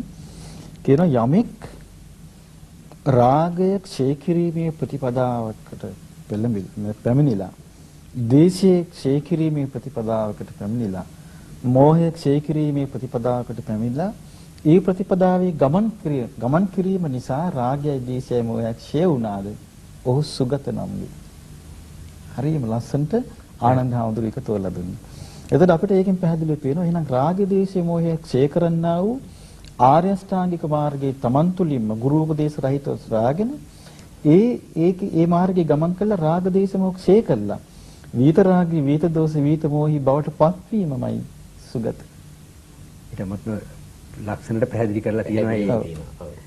හොඳයි ස්වාමීන් වහන්සේ ඊළඟට අපි කල්පනා කරනවා නම් ඊළඟට අපි අහලා තිනවා මේ ලෝක විදු මොකද ස්වාමීන් වහන්සේ මේන් අදහස් කරන්නේ අපේ ආරයන්සර්. ඊටම වැදගත් වෙන ලෝක විදු කියන එකෙන් බුදුරජාණන් වහන්සේ හා බාහිර ලෝකයේ පිළිබඳ ආකල්පය හොඳට පැහැදිලි වෙනවා. බුදු පියාණන් වහන්සේ සත්වයා හා ලෝකයේ පිළිබඳ සරුවඥතා ඥාණයෙන් ඇත්ත ඇති හැටියට පැහැදිලි කළා. බුදුරජාණන් වහන්සේ පැහැදිලි කළා ලෝක විශ්ය අචින්තියයි කියලා. විශ්වය ගැන හොයලා කෙලවරකටපත් වෙන්න බෑ කියලා. අද තාරකා විද්‍යාඥයන් ඒක පිළිගන්නවා. විශ්වය ගැන හොයන්න හොයාගත්ත කොටසට වඩා හොයන්න බැරි වෙච්ච කොටස අප්‍රමාණයි කියලා. බුදු පියාණන් වහන්සේ දේශනා කළා සත්ව විශ්ය අචින්තියයි කියලා. සත්ව ලෝකේ. තාරකා විද්‍යාඥයන්ගෙන් වැදගත් විද්‍යාඥයෙක් අයිසැක් අසිමෝව් ඔහු කියනවා අපරිමිත විශ්වයේ සත්ව ලෝක 14 ලක්ෂයකට වඩා තියෙනවා කියලා. එංගලන්තේ ජොඩ්රල් බෑන් කියන ආයතනයේ ප්‍රධානියා කියනවා අපරිමිත විශ්වයේ සත්ව ලෝක 1.16 කියන සංඛ්‍යාවටත් වඩා වැඩි කියලා. අපිට හිතේ ශ්‍රේෂ්ඨ සම්පත් පුද්ගලයෙක් ලෝක විද්‍යාඥයෙක් සිරිල් පොන්නම්පිරන් මැතිතුමා එතුමා කියනවා අප්‍රමාණ සත්ව ලෝකේ තියෙනවා කියන එක තාරකා විද්‍යාඥයන් පිළිගන්නවා. මිනිසාටත් වඩා දියුණු මිනිසාටත් වඩා සැපවත් ජීවිත ගත කරන බුද්ධිමත් අය ජීවත් වෙන සත්ව ලෝකයක් තියෙනවා කියලා නිගමනය කරනවා කියලා. එතකොට ওই දිව්‍ය ලෝක, බ්‍රහ්ම ලෝක පිළිබඳ බුදුදහමේ ඉදිරිපත් කරන ඒ අනාවරණයට තාරකා විද්‍යාවෙනුත් දැන් ටිකක් ආලෝකයක් වැටීගෙන එනවා. මං කියන්න අදහස් කළේ බුදු පියාණන් වහන්සේ සර්වඥතා ඥාණයෙන් උන්වහන්සේගේ ලෝක විදූ කියන ගුණයෙන් අප්‍රමාණ ලෝක සත්‍ය උන්වහන්සේ දුටුවා. ඒ ලෝක සත්‍ය උන්වහන්සේ ප්‍රධාන කොටස් තුනකට බෙදුවා. කාම ලෝක වල සත්‍යෝ, රූප ලෝක වල සත්‍යෝ, අරූප ලෝක වල සත්‍යෝ. එතකොට ඔය කාම ලෝක වල උපදින්න බෞද්ධ වෙන්න ඕනේ නැහැ. රූප ලෝක වල ඉපදෙන්න රූප ධ්‍යාන උපදවාගෙන මේ උපදින්න බුද්ධ ශාසනයක් ඕනේ නැහැ. අරූප තල වල උපදින්න බුද්ධ ශාසනයක් අවශ්‍ය නැහැ අරූප ධ්‍යාන ලබන්න. එතකොට ඔය කාම ලෝක, රූප ලෝක, අරූප ලෝක කවදත් පවතිනවා. ඒ වගේ කවදත් ලෝක සත්වයා සාංශාරික වශයෙන් කාම රාග, රූප රාග, අරූප රාග මුල් කරගෙන උපත ලබනවා. එතකොට ඒ සියලුම ලෝක බුදු පියාණන් වහන්සේ හරියට අවබෝධ කරගෙන තිබුණා. දැන් උන්වහන්සේ ඒ ලෝක තවත් එහාට විග්‍රහ වෙනවා බුද්ධ ධර්මය අනුව බැලුවාම. එක නිරයයි බොහෝ ඉගැන්වීම් වල උගන්වන්නේ බුදුදහමේ ඒ නිරය සදාකාලිකයි. බොහෝ ඉගැන්වීම් වල උගන්වන්නේ. බුදුරජාණන් වහන්සේ සතර අපායේ ඒකක 18ක් ඉදිරිපත් කළා. නරක 8යි, තිරිසන් 1යි, പ്രേත 4යි, අසුර 5යි. ඒකක 18ක්. ඒ වගේම එතෙන් ඉගැන්වීම් වල එක ස්වර්ගයයි. බුදුදහමේ සුගති ස්වර්ග ඒකක 7ක්. දිව්‍ය ලෝක 6යි, මනුෂ්‍ය ලෝකයයි. ආගම් වල එක සදාකාලික බ්‍රහ්ම ලෝකයක්. සමහර ඉගැන්වීම් වල. බුදුදහමේ බ්‍රහ්ම ලෝක ඒකක 20යි. රූප බ්‍රහ්ම ලෝක 16යි, අරූප බ්‍රහ්ම ලෝක 4යි, 20යි. ඔය ඒකක 45ක් එතකොට ඔතන තියෙනවා බැලුවහම.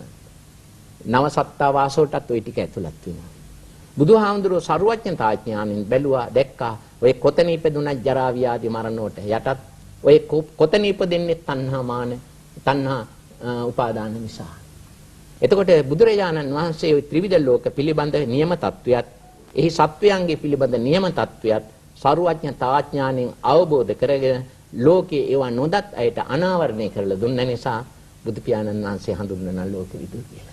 දැන් මේ අනුව බැලුවාම අප බුදුරජාණන් වහන්සේ මහා විද්‍යාඥයෙක්, මහා මනෝවිද්‍යාඥයෙක්, ඒ වගේම සහස්ත්‍ර ලෝක ධාතුවේ සියලු සෑම කරුණක්ම මේ අතීත වර්තමාන එහෙම නැත්නම් අනාගත වශයෙන් දැකපු ස්වභාවය කොහොමද ස්වාමින් වහන්සේ බුද්ධ දේශනාවේ සඳහන් වෙන උපාලි ස්වාමින් වහන්සේ මේ කියන කරුණ මේ තරම් සර්වඥතා ඥාණයෙන් දුටු ඒ දෑ පිළිබඳව ඒ උන්වහන්සේගේ ඒ ඥාණය පිළිබඳව කොහොමද කරුණ සඳහන් වන්නේ පතපොතේ එහෙම නැත්නම් බුදුදහමේ? ඔව් දැන් බුදුහාමුදුරුවෝම විස්තර කළා තියෙන විදිහට දැන් මේ හාමුදුරන් වහන්සේ මතක් කරේ මේ අවකාශ ලෝක සම්බන්ධව. ඒ කියන්නේ අපිත් ලෝක කියලා අඳුන්වන මේ ස්වභාවය.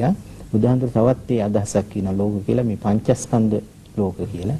ඒ නිසා බුදුරජාණන් වහන්සේ ලෝක කියන වචනෙන් මේ අපි සාමාන්‍ය සිංහල භාෂාවේ කතා කරන ලෝක විතරක් නෙමෙයි අඳුන්වනවා පැහැදිලිවම මේ පංචස්කන්ධයත් එක්ක. ඒ කියන්නේ අපිට රූපස්කන්ධ, වේදනාස්කන්ධ කියලා අපි කලින් සඳහන් කළා මේ ස්කන්ධ පහ පිළිබඳවත් මේ ස්කන්ධ පහත් ලෝකයක් හැටියට මේ අඳුනලා ආහාර ලෝකේ.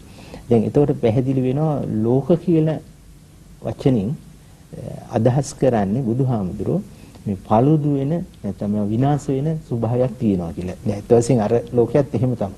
ආකාශ ලෝකයේත් විනාශ වෙනවා. එතකොට මේ සුභ ධර්මයේ මේ ලෝකෙන් ඊතර කියන අර නිවන විතරයි paludu වෙන්නේ නැති ස්වභාවයක් හැටියට අඳුන්වන්නේ. එතකොට මේ හැම එකක්ම අපි ගත්තොත් ලෝක කියලා අඳුන්වන්න පුළුවන්. අපිට පේන දේවල්, ඇහෙන දේවල් පවා එතකොට මේ ලෝක කියන ස්වභාවයට අයිති. බුදුරජාණන් වහන්සේ පැහැදිලිව සමහර අවස්ථාවල මේ අර ওই බාහිර ලෝකයේ ගැන අහපු අවස්ථාවල ওই චූලනිකා ලෝක ධාතු කීක විස්තර කරලා තියෙනවා. ඒත් අහලා මේ තුන්වෙනි සැරේට විතර බේරෙන්න බැරුවා.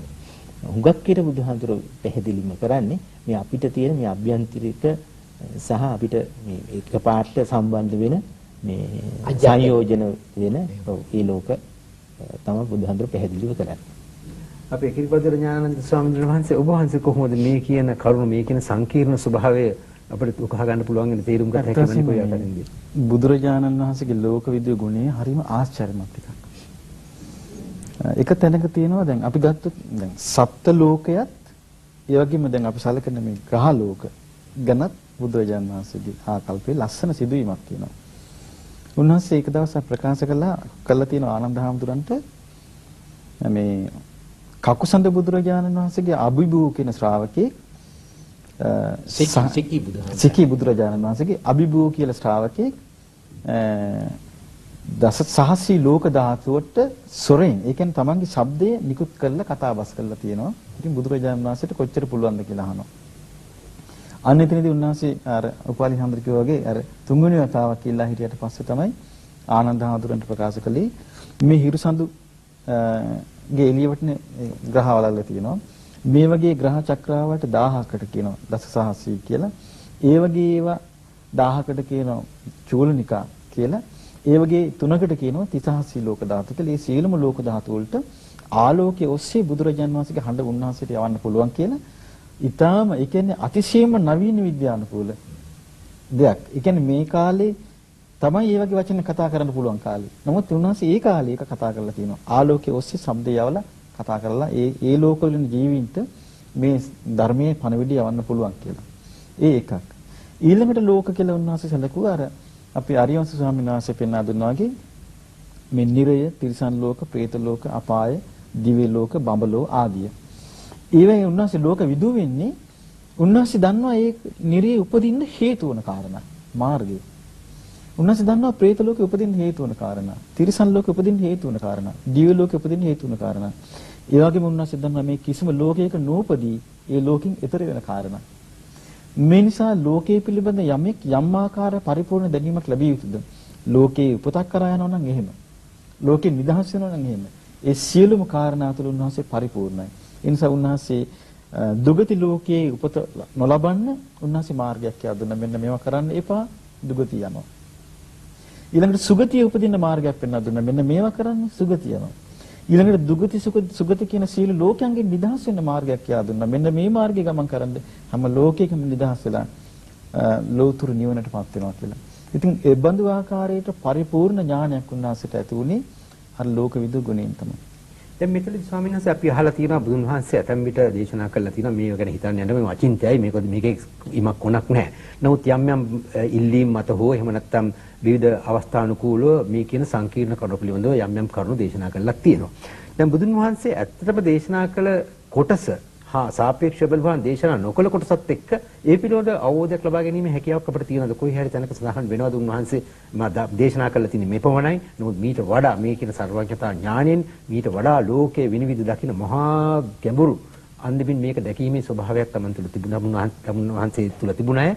මෙන්න මේ වගේ අදහසක් දේශනා කළ අවස්ථාවක් පිළිබඳව තියෙනවා ස්වාමීන් වහන්සේ. තියෙනවා. උන්වහන්සේ දේශනා කළා තියෙනවා අර සිංසපවණේදී අර මේ පොළොට මේ කොළ ටිකක් අරන් පින්නවා මට අවබෝධ වෙලා තියෙනවා මේ මහ වනාන්තරයේ තියෙන කොළ වගේ විශාල ප්‍රමාණයක්. මම දේශනා කළා තියෙන්නේ මෙන්න මේ වගේ ප්‍රමාණයක්. මොකද හේතුව ඔබගේ ජීවිතයේ ගැටලුව විසඳා ගන්න ඔබට මෙච්චරයි ඕනේ. අවශ්‍ය කරන්නේ. ඒක පැහැදිලිව තේරෙනවා දැන් බුදුරජාණන් වහන්සේගේ බුද්ධ දේශනාවල් 18කට ආසන ප්‍රමාණයක් මේ සූත්‍ර පිටකේ තියෙනවා. ඉතින් මේ දේශනාවල් ඔක්කොම අධ්‍යයනය කරාම පැහැදිලිව පේනවා එකම ඉලක්කයයි උන්වහන්සේගේ දේශනාවල තියෙන්නේ. ආයේ වටේ පිටේ රවුම් ගැස්සෙවිල්ලක් මිනිස්සුන් අරගෙන එහෙම එකක් නැහැ. පැහැදිලි ඉලක්කයකින් මොකද හේතුව උන්වහන්සේ මහා කාරුණිකයි. ඒ මහා කාරුණික නිසාම දැන් ලෝකය ගැන හොයන්න එපා කියපු එකේ ලස්සන සිදුවීමක් තියෙනවා. එහෙමයි. උන්වහන්සේ කියන මහණෙනි මේ ලෝකය ගැන හොයන්න එපා කියලා කියන්නේ මෙන්න මේකයි කියලා ලස්සන කතාවක් කියනවා. දවසක් සමාගාවක් කියලා පොකුණක් ගාව තරුණෙක් වාඩි වුණා. වාඩි වෙලා කල්පනා කර මම ලෝක ගැන හොයන්න ඕනේ. ලෝකේ අන්තවත්ද? ලෝකේ අනන්තවත්ද? කියලා මේ ලෝකේ අවසානයක් හොයන්න ඕනේ කියලා මෙයා පොකුණ ගාව ඉඳලා මේ නෙළුම් පොකුණක් ගාව ඉඳලා මෙයා බලාගෙන හිටියා. ඉන්නකද මෙයාගේ හිත මොකක් හරි ඒකට ඒකාග්‍ර වුණා. ඒකාග්‍රතාව වුණාට පස්සේ මෙයා දැක්ක නෙළුම් බටයක් අස්සේ ලොකු පිරිසක් යනවා. දැකපු වෙලාවේ දැන් බුදුරජාණන් වහන්සේ කියන මෙන්න මෙහෙම සිද්ධියක් මේ අසවල් කෙනෙකුට වුණා. ඊට පස්සේ දැන් මෙයා මේ දැක්කේ අසාමාන්‍ය දෙයක්. මේ සීනිකින්වත් නොසිතුව දෙයක්. එයා කලබල වෙලා මිනිස්සුන්ට ගිහලා කිව්වා. ඉතින් මිනිස්සු එයාට විහිළු කරන්න ගත්තා. එයාට පිස්සු කියලා. එයා ඒ ගැන හිතලා පිස්සු වැටුණා. බුදුරජාන් වහන්සේ වදාළ මහණෙනි ඇත්තෙන්ම සිදුවෙච්ච එකක් කියන ඒ වෙලාවේ ඒක. සුරාසුර යුද්ධයක් වෙච්ච වෙලාවේ අසුර පිරිස ඒ නෙළුම් පටින් පැනලා ගියා කියන චූටි ආත්මයක් මවාගෙන. ඉතින් නමුත් මේ සිද්ධියේ ලෝකයේ ගැන අවබෝධයක් නැති එක්කෙනෙක් විස්මයටපත් වෙලා මුලාවටපත් වෙලා කම්පා වෙන දෙයක් කියනවා. ඒ නිසා ලෝකයේ ගැන හොයන්න තියෙන පිළිවෙල මා දේශනා කළ පිළිවෙලට ආර්ය සත්‍ය තුළ විතරක් බලන්න කියනවා. අවශ්‍ය කරන ප්‍රමාණයට පමණක් හිතන්න කටයුතු කරන්න. නමුත් නැත්නම් ව්‍යාකූල තත්වයකට පතර බලන්න උන්වහන්සේ කරුණාව කොච්චරද කියලා උන්වහන්සේ ශ්‍රාවක ජනයාව කොයිතරම් නිවැරදි මාවතකට හසුරවනවද? හරියට පැහැදිලිව කියනවානේ දැන් ඊතලයක් විද්දාම ඒ ඊතලේ කොහෙන්ද විද්දේ කවුද විද්දේ කීකේ එතකම් වෙදකම් කරන්න දෙන්නේ නැත්නම් එයා ඒවා හොයාගන්නත් ඉතල මැරිලා යනවා. අවශ්‍ය කරන්නේ ඊතලේ විද්ද එක්කනාවත් ඒවා හොය ඉන්න එක නෙවෙයි ප්‍රතිකර්ම කරන එක කියලා බුදුහන්සේ ඒ උපමාවත් පැහැදිලි කරනවා. ඒකෙන් පේන්නේ අර ශ්‍රාවක මිනිස්යන් ස්වභාවයෙන්ම කැමති අර අద్భుත ලෝකේ ගවිසණය කරන්න නෙමෙයි. ඒකේ සීමාව බුදුරජාණන් වහන්සේ පෙන්වා දෙනවා. ඒ අනුව බැලුවම කොයිතරම් සංකීර්ණ ස්වභාවයක් තිබුණත් බුදුන් වහන්සේ නිවැරදි මාර්ගෝපදේශකත්වයේ ලබා දී තිබෙනවා මේ පුද්ගලයන්ට. හොඳයි මම හිතන්නේ එහෙමයි. පැහැදිලිව කියලා තියෙනවානේ ලෝකේ වම්වයක් පවුන ශරීරය තුලින් ලෝකයේ ඇතිවීමේ හේතුවත් ලෝක නිරෝධයත් ලෝක නිරෝධේ ගාමිනී ප්‍රතිපදාවත් මම ඉදිරිපත් කරන්නේ කියලා. ඉමස්මින් ව්‍යාමත්තේ කලෙබරේ ලෝකංජ පඤ්ඤපේමි. ඒ විදිහට. එතකොට ලෝකයේ ගැන සොයන ක්‍රම දෙකක් තියෙනවා. දැන් විද්‍යාවෙන් කරන්නේ බාහිර ලෝකයේ සොයන එක. විද්‍යාව හා තාක්ෂණය මගින් බාහිර ලෝකයේ හොයන එක. නමුත් ඒ බාහිර ලෝකයේ හොයලා කෙලවරකටපත් වෙන්න බෑ. ජීවිතය පිළිබඳ ගැටලුවට විසඳුමක් ලැබෙන්නේ. බුදු පියාණන් වහන්සේ බඹයක් පමණ ශරීරය තුලින් ලෝකේ විග්‍රහ කරන ක්‍රමයේ උන්වහන්සේ පැහැදිලි කළා. ඇහත් රූපයත් කනත් ශබ්දයත් නාසයත් ගන්ධයත් රසයත් ස්පර්ශයත් ශරීරයත් මේ ගන්ධයත් මේ නාසයත් ශරීරයත් ස්පර්ශයත් සිතත් ධර්මයක් කියන හයෙන්තරෝ ලෝකයක් නැහැ කියලා බුදුහාමුදුරුවෝ ඉදිරිපත් කළා. ලෝකයේ හැටියට ඉදිරිපත් කළේ ආයතන 6යි ඒ වගේම ඉන්ද්‍රිය 6යි. ආයතන 6යි ආරම්මන 6යි. ඔය අපිට ලෝකයක් ගොඩ නැගෙන්නේ ඔය 12 පදනම් කරගෙන. ඒ පිළිබඳ අවබෝධය ජීවිතය තුළින් ලබාගත් පුජ්‍යලයට ජීවිතයක් ජය ගන්න ලැබෙනවා. ලෝකයේ පිළිබඳ පරිසමාර්ථ අවබෝධයකුත් ලැබෙනවා. හොඳයි ස්වාමීන් වහන්සේ අපිට මීට වඩා කරුණු කාරණා සාකච්ඡා කරන්න වෙලාව ලැබෙන්නේ. අද අපි තාම ස්තුතිවන්ත වෙනවා කෘතඥ වෙනවා ස්වර්ණ වාහිනියෙන් ඔබ වහන්සේලාට බොහොම ස්තුතියි.